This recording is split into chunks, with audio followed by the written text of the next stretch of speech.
Academy. I hope आप सभी बहुत अच्छे होंगे और अच्छे से अपनी प्रिपरेशन कर रहे होंगे।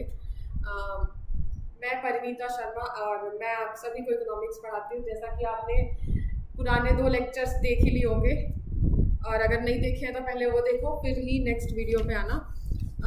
हमने स्टार्ट किया था instruments of monetary policy. Instruments of monetary policy start किया था, जिसको हम बोलते हैं मौद्रिक नीति के उपकरण। मॉनेटरी पॉलिसी को मौद्रिक नीति बोलते हैं। इंस्ट्रूमेंट्स ऑफ मॉनेटरी पॉलिसी, जिसमें हमने रेपो रेट पढ़ लिया था, बैंक रेट पढ़ लिया था, रेपो रेट, बैंक रेट पढ़ लिया था और साथ ही साथ हमने रिवर्स रेपो रेट भी पढ़ लिया था।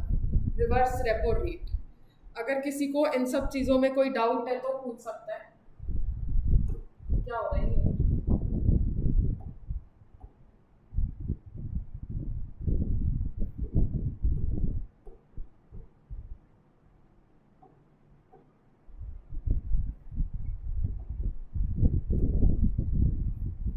रेपो रेट पढ़ लिया था। रेपो रेट का क्या मतलब था?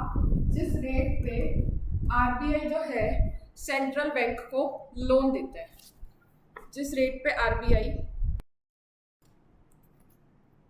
हाँ जी, तो हमने रेपो रेट पढ़ लिया था। रेपो रेट का मतलब था जिस रेट पे आरबीआई जो है कमर्शियल बैंक को लोन देता है। कमर्शियल बैंक जिस दर पे केंद्रीय बैंक जो है व्यापारिक बैंक को ऋण दे रहा है, ऋण, ठीक है, लोन दे रहा है। और ये होता है शॉर्ट टर्म के लिए। शॉर्ट टर्म के लिए जो होता है वो रेपो रेट होता है। और उसी के साथ एक बैंक रेट होता है। बैंक रेट में भी सेम ही काम होता है, बस डिफरेंस क्या है कि ये लॉन्ग टर्म के लिए लोन देता है और इसमें जो है कुछ गिरवी रखना पड़ता है। कोलेटरल सिक्योरिटी जो है कमर्शियल बैंक आरबीआई के पास रखता है, लेकिन बैंक रेट में कुछ भी कोलेटरल नहीं होता। तो यही इसमें पॉइंट ऑफ डिफरेंस है। सेम इसमें भी आरबीआई जो है कमर्शियल बैंक को लोन देगा। The rate at which RBI provides loan to the commercial bank is called repo rate, और बैंक रेट की भी सेम ही डेफिनेशन है। अब मैंने इसके इंक्रीज डिक्रीज बताए थे कि अगर आरबीआई जो है केंद्रीय बैंक को हमारी इकॉनमी में मनी सप्लाई को कंट्रोल करना है, तो कैसे कंट्रोल करेंगे? अगर इन्फ्लेशन की सिचुएशन है, इन्फ्लेशन मतलब महंगाई, मनी सप्लाई जो ऑलरेडी ज़्यादा है, बहुत ज़्यादा इकोनॉमी में सबके पास पैसे हैं, हर कोई खर्चना चाह रहा है, डिमांड बहुत ज़्यादा है, एक्सेस डिमांड जिसको बोलते हैं। ऐसी सिचुएशन में क्या करते हैं? आरबीआई जो है रेपो रेट को बढ़ा देगा। अगर वो रेट बढ़ा देगा, रेपो रेट इंक्रीज कर देगा, उससे जो कमर्शियल बैंक है वो लोन लेना बंद कर देंगे। रेपो रेट बढ़ाने से लोन लेना बंद कर देंगे और लोन नहीं लेंगे अगर कमर्शियल बैंक, तो इनके पास मनी की सप्लाई जो है वो कम हो जाएगी और उससे इन्फ्लेशन ठीक हो जाएगा। ये मैं पहले करवा चुकी हूँ, रेपो रेट, बैंक रेट और reverse repo rate.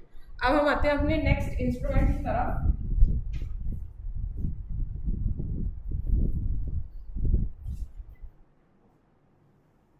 Next instrument जो कि है open market operation. Open market operation. Open market operation में क्या करता है? इसको हम हिंदी में क्या बोलते हैं? खुले बाजार की क्रियाएं। कि मतलब जब आरबीआई जो है on behalf of government, government के बिहाफ पे गवर्नमेंट की सिक्योरिटीज को क्या करता है? या तो बेचेगा या खरीदेगा, बाय और सेल। गवर्नमेंट की सिक्योरिटीज,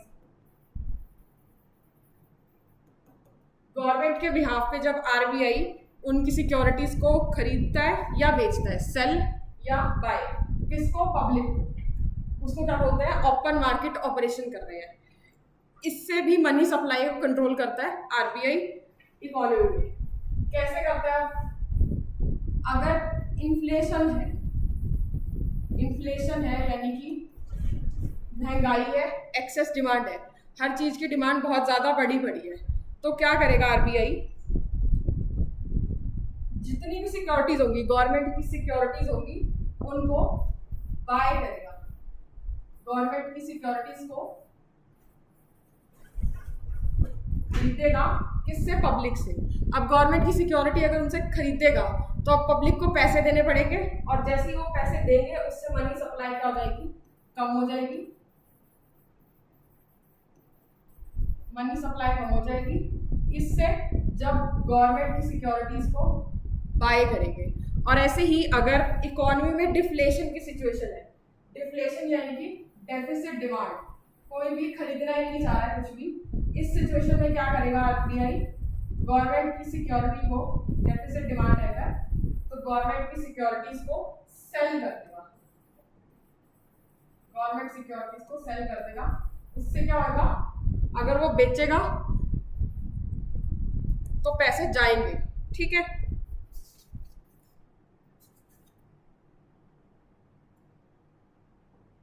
उस दिन मैंने आपको बहुत अच्छे से एक चीज बताई थी कि अगर आरबीआई क्रेडिट कंट्रोल करता है, क्रेडिट को कंट्रोल करता है, तो कैसे करता है क्रेडिट को कंट्रोल?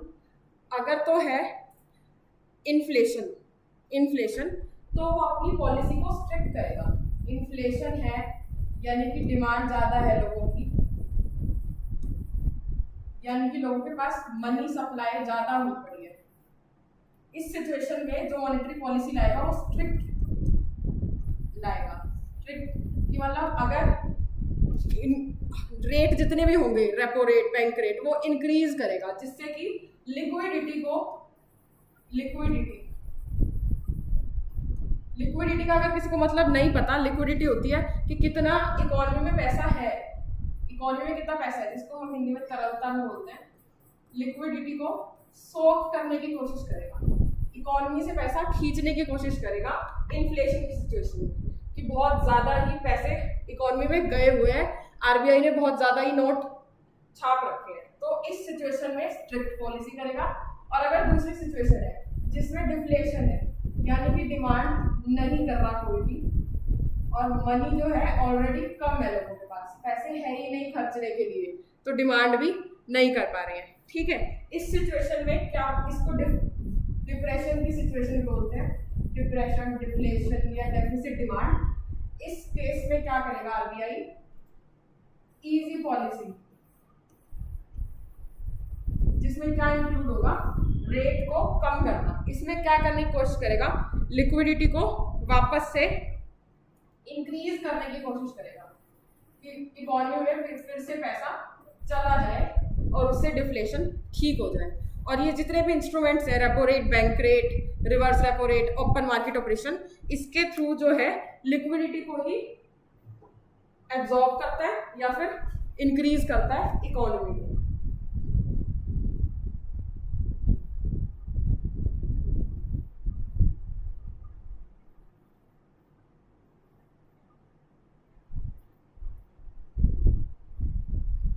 यहाँ तक अगर क्लियर है तो अगले इंस्ट्रूमेंट की तरफ बढ़ते हैं हम अपने, जिसका नाम है सीआरआर और एसएनआर। सीआरआर और एक है एसएनआर। सीआरआर क्या होता है? Cash reserve ratio.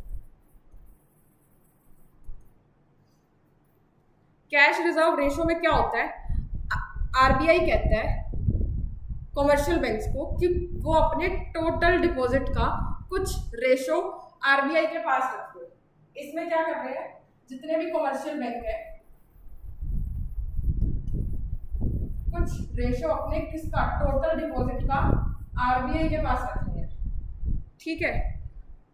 डिपॉजिट करेंगे कुछ रेशो, मान लो अगर 100 रुपए जो डिपॉजिट आए कॉमर्शियल बैंक के पास, 100 रुपए डिपॉजिट आए कमर्शियल बैंक के पास, और अब आरबीआई कह रहा है कि हमारे पास 5% डिपॉजिट जो है हमारे पास रख दो, उसको बोलेंगे cash reserve ratio.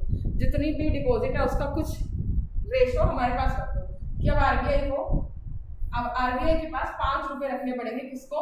Commercial bank को, ठीक है। और अगर अगर ये रेट वो बढ़ा देता है, 6% कर देता है या वो रेट कम कर देता है, सीआरआर का जो रेट है, कैश रिजर्व रेशो, जिसको बोलते हैं नगद आरक्षित अनुपात,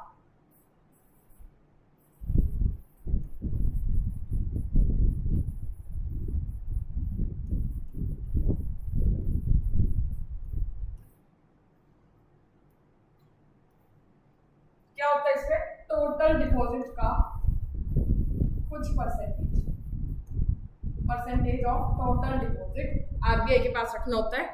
अब अगर इसको बढ़ा रहा है आरबीआई 5% से 6% कर रहा है, तो कमर्शियल बैंक को 6 रुपए रखने पड़ेंगे, और अगर कम कर रहा है तो कमर्शियल बैंक को 4 रुपए रखने पड़ेंगे। इससे क्या होगा, अगर इंक्रीज कर रहा है, सीआरआर को इंक्रीज कर रहा है, तो यानी कि लिक्विडिटी ऑलरेडी है, बहुत ज्यादा हुई पड़ी है और उसको सोक करने की कोशिश कर रहा है, लिक्विडिटी सोक करनी। अगर सीआरआर बढ़ा रहा है तो कमर्शियल बैंक को ज्यादा पैसे रखने पड़ेंगे, किसके पास, आरबीआई के पास, ठीक है।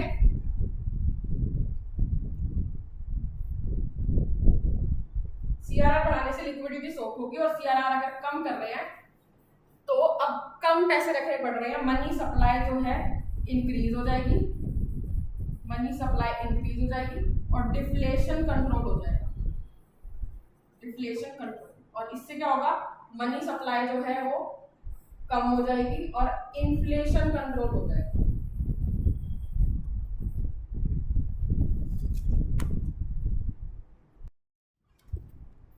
ठीक है, यहाँ तक अभी तक हमने बैंक रेट पढ़ लिया है, रेपो रेट पढ़ लिया है, रिवर्स रेपो रेट पढ़ लिया है, ओपन मार्केट ऑपरेशन पढ़ लिया है, और सीआरआर पढ़ लिया। अब आता है एसएलआर। एसएलआर में क्या होता है, स्टैट्यूटरी लिक्विडिटी रेशियो।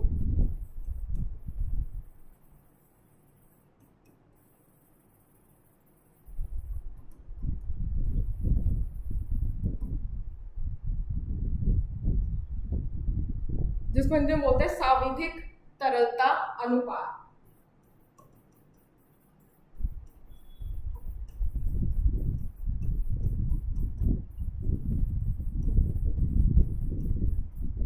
इसमें क्या होता है, इसमें क्या था, आरबीआई के पास रख रहे हैं कुछ डिपॉजिट का कुछ परसेंटेज, इसमें क्या होगा, अपने पास ही रखेंगे, ठीक है, लेकिन क्या, लिक्विड एसेट्स।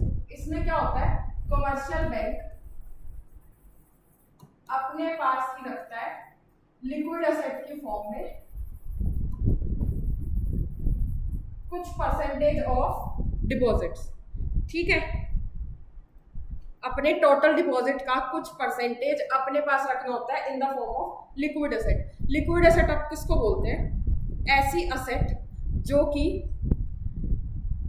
जल्दी से कैश में कन्वर्ट हो जाए, जिसको अभी अगर हम मार्केट में बेचने जाए और उससे सीधा कैश मिले हमें, तो ऐसी असेट किसको बोलते हैं, या तो कैश या फिर गोल्ड। ये दोनों हाईली लिक्विड असेट है। सबसे ज्यादा ऐसी असेट जो कि अभी जाएंगी और अभी बिक जाएगी, जिसको जब मन कर रहा है हम कैश में कन्वर्ट कर सकते हैं, उसको बोलते हैं लिक्विड असेट। तो इस फॉर्म में वो अपने पास कुछ डिपॉजिट का कुछ परसेंटेज रखता है।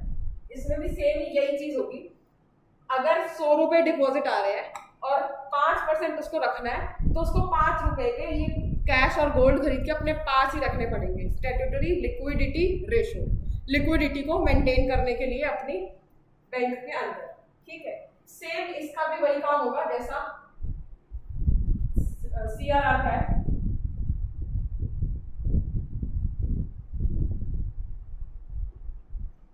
अगर हम एसएलआर बढ़ा रहे हैं, एसएलआर को, रेशो को बढ़ा रहे हैं, तो अब कमर्शियल बैंक को अपने पास ज्यादा डिपॉजिट रखने पड़ेंगे, ज्यादा लिक्विड एसेट रखनी पड़ेगी, जिससे क्या होगा, मनी सप्लाई जो है कम हो जाएगी, मनी सप्लाई कम हो जाएगी, वो उनके पास लोन देने के लिए पैसे कम बचेंगे, जिससे कि इन्फ्लेशन कंट्रोल हो जाएगा, इन्फ्लेशन कंट्रोल हो जाएगा। और अगर वो एसएलआर को कम कर देंगे, यानी कि अब कमर्शियल बैंक को अपने पास कम पैसे रखने हैं, उससे क्या होगा, मनी सप्लाई जो है वो फिर से बढ़ जाएगी और डिफ्लेशन कंट्रोल होगा, ठीक है। यहाँ तक क्लियर होगा आप सभी को। अभी तक हमने टोटल 6 इंस्ट्रूमेंट्स पढ़े हैं, repo rate, bank rate, reverse repo rate, open market operation, CRR और SLR। ये 6 इंस्ट्रूमेंट्स हैं जिससे कि RBI जो है मॉनेटरी सप्लाई को, मॉनेटरी पॉलिसी चलाता है, ठीक है, और मनी सप्लाई को कंट्रोल करता है कि कब इन्फ्लेशन के केस में मनी सप्लाई को कम करना है और कब डिफ्लेशन के केस पे मनी सप्लाई बढ़ानी है, ठीक है। ये सब RBI कंट्रोल कर सकता है। अब क्वेश्चन कैसा आता है, क्वेश्चन में ऐसे पूछ लेते हैं कि कैसे करेक्ट होगी सिचुएशन, कि to correct the situation of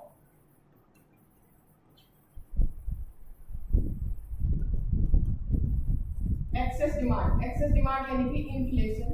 अगर हमें इन्फ्लेशन को कंट्रोल करना है तो which of the following monetary measures, which of the following monetary measures will be implemented।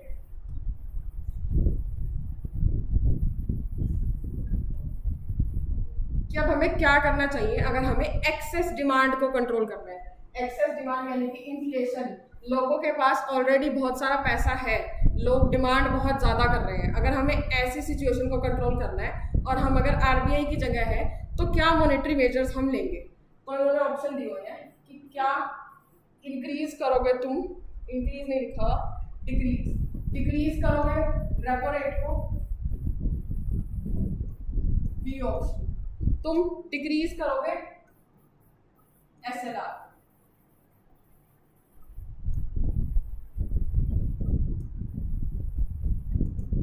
और ऑप्शन है A, B, C, E, neither in और बी, दोनों ही नहीं करोगे, ओनली A करोगे, ओनली B करोगे, या बोथ।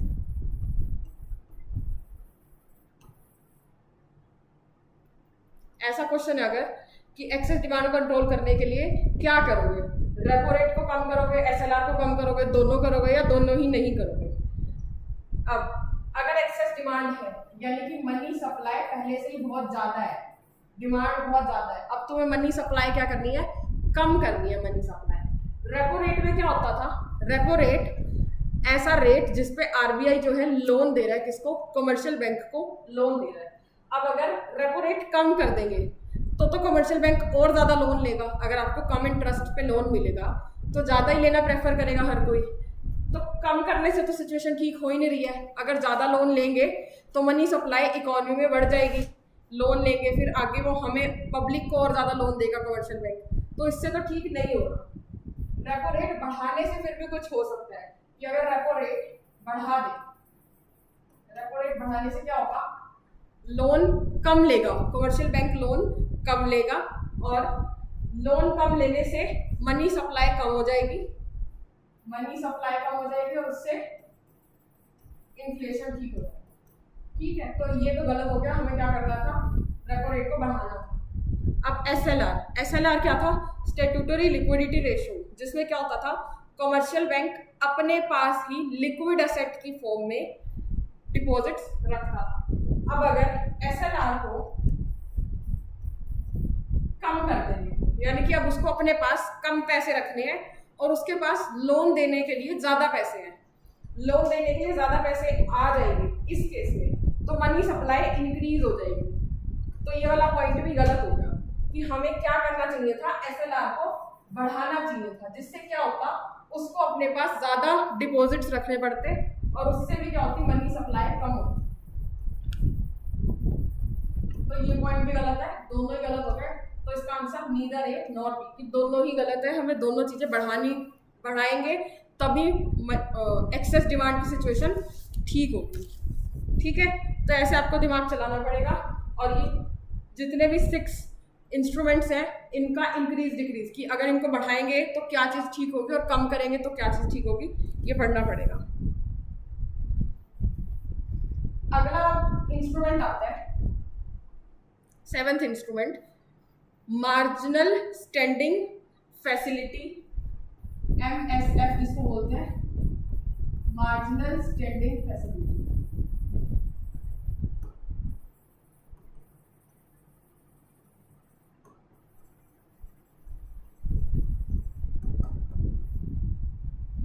मार्जिनल स्टैंडिंग फैसिलिटी या इसको बोलते हैं सीमांत स्थायी सुविधा।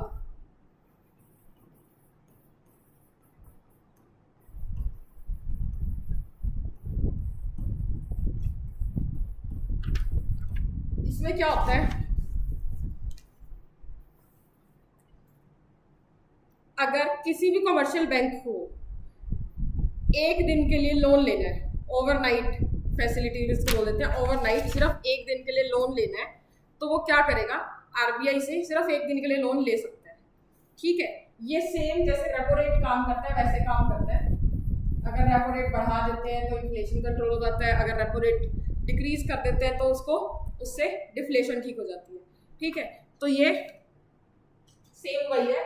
और इसमें क्या होता है कि लोन कितना मिल सकता है, 1% ऑफ डिपॉजिट, टोटल डिपॉजिट का 1% वो लोन में ले सकते हैं, मार्जिनल स्टैंडिंग फैसिलिटी। ठीक है, जितने भी कमर्शियल बैंक होंगे वो आरबीआई से लोन ले सकते हैं। आरबीआई लोन देगा कमर्शियल बैंक को, उसको बोलते हैं मार्जिनल स्टैंडिंग फैसिलिटी, जो किस लिए होगा, ओवरनाइट। ठीक है, सेम एज रेपो रेट आप इसको समझ सकते हो। और एक और होता है standing deposit facility, SDF, standing deposit facility. Standing deposit facility जिसको बोलते हैं स्थायी जमा सुविधा, स्थायी जमा सुविधा।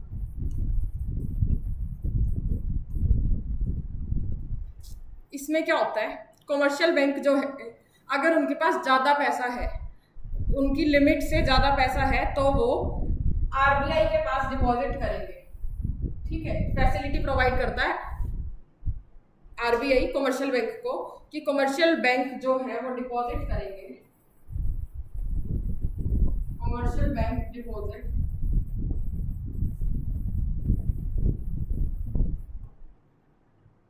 Access liquidity with RBI.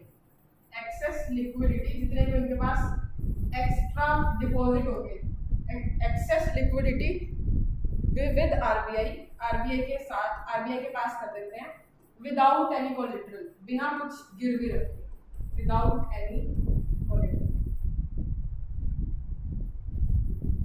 ठीक है, अब ये टोटल 8 इंस्ट्रूमेंट्स हो गए। क्वांटिटेटिव इंस्ट्रूमेंट्स में यही है, सिर्फ 8 इंस्ट्रूमेंट्स हैं। क्वांटिटेटिव जिसको हम मात्रात्मक उपकरण भी बोलते हैं। अभी तक हमने क्या पढ़ा है, हमने इंस्ट्रूमेंट्स ऑफ मॉनेटरी पॉलिसी में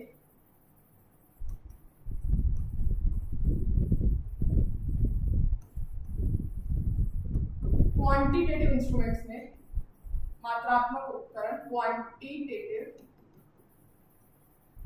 में हमने 8 इंस्ट्रूमेंट्स पढ़े, जिसमें क्या क्या था, repo rate, reverse repo rate,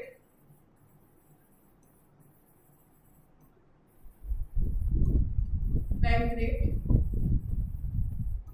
open market operation,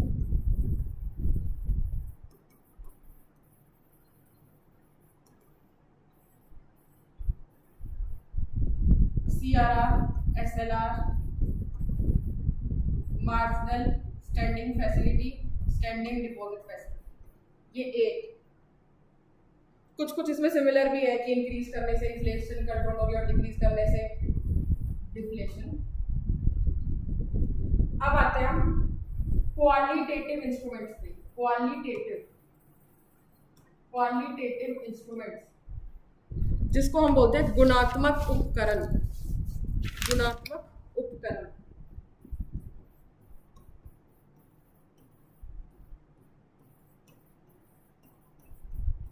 इसको बोलते हैं मात्रात्मक उपकरण।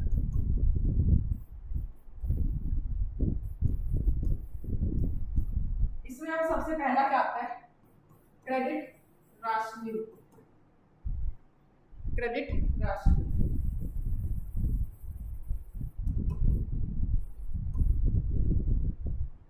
मोरल सुएजन,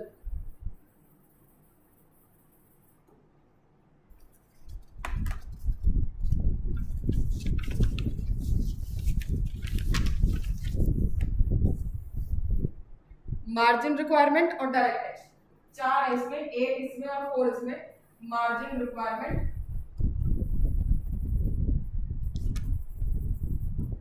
और डायरेक्ट टैक्स। अब क्वांटिटेटिव में क्या था, रेट्स थे, या तो रेट बढ़ाएगा या रेट डिक्रीज करेगा, कम करेगा या बढ़ाएगा। इसमें क्या होता है, क्वालिटेटिव इंस्ट्रूमेंट्स में क्वालिटी को अच्छा या बुरा करने की बात होती है। जैसे कि अगर पहले ये क्रेडिट राशनिंग में, इसमें क्या होता है, क्रेडिट राशनिंग में जो आरबीआई है, राशनिंग, आरबीआई कोटा फिक्स करती है कि किस सेक्टर को कितना लोन देना चाहिए। क्रेडिट राशनिंग में एक लिमिट सेट करती है, set a loan limit by RBI, कि कमर्शियल बैंक जो है कितना लोन किस किस सेक्टर को देंगे ही देंगे। ऐसा नहीं है, अगर ये लिमिट सेट ना करे तो कभी भी कमर्शियल बैंक किसी फार्मर को लोन देना ही नहीं पसंद करेगा, क्योंकि कोई भी बैंक नहीं चाहेगा कि उसका पैसा डूबे। कोई भी नया स्टार्टअप होगा, नया बिजनेस होगा, उसको कोई भी कमर्शियल बैंक लोन देना ही नहीं चाहेगा। इसीलिए आरबीआई क्या चाहता है, आरबीआई का एक डेवलपमेंटल फंक्शन था, ठीक है, कि विकासात्मक, विकास करने का कार्य किसके पास है, आरबीआई के पास। तो डेवलपमेंट कैसे होगी, जब हम अलग अलग सेक्टर में पैसा इन्वेस्ट करेंगे, जब हर सेक्टर जो है लोन ले सकेगा, तभी डेवलपमेंट होगी। तो एक लोन लिमिट सेट करती है आरबीआई, किसके लिए करती है, कमर्शियल बैंक के लिए।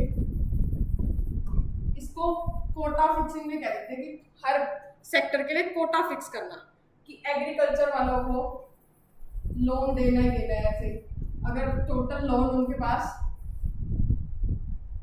20 लाख रुपए लोन देना है अगर कमर्शियल बैंक को, तो कम से कम 5 लाख तो एग्रीकल्चर के पास जाना चाहिए। ऐसे कोटा फिक्स करता है। ये इमेजिनरी फिगर्स है, रियलिटी में कुछ अलग होता है, ठीक है। कि अगर कार लोन है तो उसके लिए ऐसे 2 लाख तो देने देने कार लोन में। एमएसएमई है, कोई नया स्टार्टअप है, माइक्रो स्मॉल मीडियम एंटरप्राइजेस, उनको लोन देना ही देना है। अगर ये ना हो तो दे ही ना लोन। कमर्शियल बैंक क्यों ही देगा किसी नए बिजनेस को लोन, जो कि अभी बस स्टार्ट ही हुआ है, ठीक है। एजुकेशन में, गोल्ड में,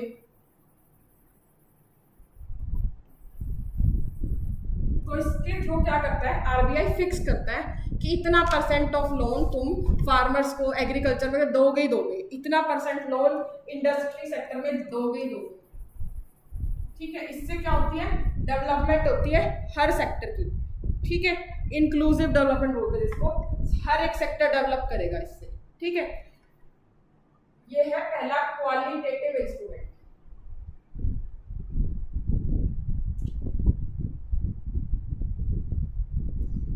दूसरा क्या है, क्वालिटेटिव इंस्ट्रूमेंट्स में दूसरा आता है मोरल सुएजन। मोरल सुएजन ये आसान है, इसमें कुछ भी नहीं होता। मोरल मतलब ऐसे आरबीआई आराम से ऐसे समझा देता है मोरली कि हाँ ये चीज सही कर रहे हो तुम, ये चीज गलत कर रहे हो। कि आरबीआई जो है चाहे प्रेशर भी दे सकता है, कि प्रेशर के थ्रू की जितनी भी आरबीआई की पॉलिसीज है उनको फॉलो करो, कि कुछ हर एक बैंक जो है आरबीआई की पॉलिसीज को फॉलो नहीं करता है, तो इसमें वो प्रेशर डालता है। RBI puts pressure to follow the policies. जितनी भी पॉलिसीज हैं आरबीआई की, उसको फॉलो करने के लिए, टू फॉलो देयर पॉलिसीज, ठीक है। थर्ड आता है इसमें मार्जिन रिक्वायरमेंट। इसको ध्यान से सुनना, मार्जिन रिक्वायरमेंट आपने देखा होगा कि हर बार आप जितना लोन मांगते हो, मान लो आपने अपने घर बनाने के लिए 20 लाख का लोन डिमांड कर रहे हो किसी भी बैंक से, तो कभी भी 20 लाख का लोन आप मांगो और 20 लाख का ही वो दे दे, ऐसा कभी भी नहीं होता है, ठीक है। कभी भी नहीं होगा। आप चाहे ट्राई करके देख लेना कि कभी भी जितना लोन आप डिमांड करोगे उतना ही आपको नहीं मिलता, उससे कुछ कम अमाउंट का मिलता है। या फिर एक और चीज़ होती है, जो भी चीज़ आप गिरवी रख रहे हो, कि अगर अपने घर के पेपर्स गिरवी रख के लोन ले रहे हो, तो अगर आपके घर की अमाउंट है, समझ लो आपका घर है 10 लाख रुपए का, तो आपको उससे कम अमाउंट का ही लोन वो देंगे। लगा के चलो 8 लाख का लोन आपको वो अप्रूव कर देंगे। मार्जिन रिक्वायरमेंट, कि वो मार्जिन रखते हैं अपने पास कुछ, जो भी, कि अगर आप डिमांड कर रहे हो लोन 10 लाख का, तो आपको 8 लाख ही देंगे। ठीक है, ये क्वालिटेटिव इंस्ट्रूमेंट है। ठीक है, इससे क्या होता है, सेफ्टी बनी रहती है कि अब चांसेस कम है कमर्शियल बैंक के पैसा डूबने के। ठीक है, एक और होता है fourth, direct action. Direct action और मॉरल सुएजन थोड़े थोड़े सेम ही है, कि आरबीआई कभी भी किसी को भी मतलब सब पे कंट्रोल रखता है। सुपरवाइजरी रोल जो आरबीआई का, कि वो देखता रहता है कि सारे बैंक जितने भी है वो अच्छे से पॉलिसीज फॉलो कर रहे हैं या नहीं कर रहे। अगर नहीं कर रहे तो फाइन वगैरह किसी के भी कैसे भी थ्रू वो फॉलो करवा सकता है। तो हमारे ये instruments of monetary policy complete हो चुका है। टोटल 2 है मेन, क्वांटिटेटिव इंस्ट्रूमेंट्स और क्वालिटेटिव इंस्ट्रूमेंट्स। इसके बाहर कुछ भी नहीं है, कि 8 तो क्वांटिटेटिव और 4 क्वालिटेटिव इंस्ट्रूमेंट्स। इनका आपको पता होना चाहिए कि इंक्रीज और डिक्रीज से क्या हो जाएगा। और कुछ ऐसे क्वेश्चन आते हैं कि कैसे आप अगर इन्फ्लेशन की सिचुएशन है तो उसको कंट्रोल करोगे, और डिफ्लेशन की सिचुएशन है तो उसको कैसे कंट्रोल करोगे। तो आरबीआई की अभी तक हमने फंक्शंस और उसका कैसे कंट्रोल करता है मॉनेटरी सप्लाई को, यहाँ तक हम कंप्लीट कर चुके हैं। बाकी हम अपने नेक्स्ट लेक्चर में करेंगे। आज के लिए इतना ही। Thank you everyone.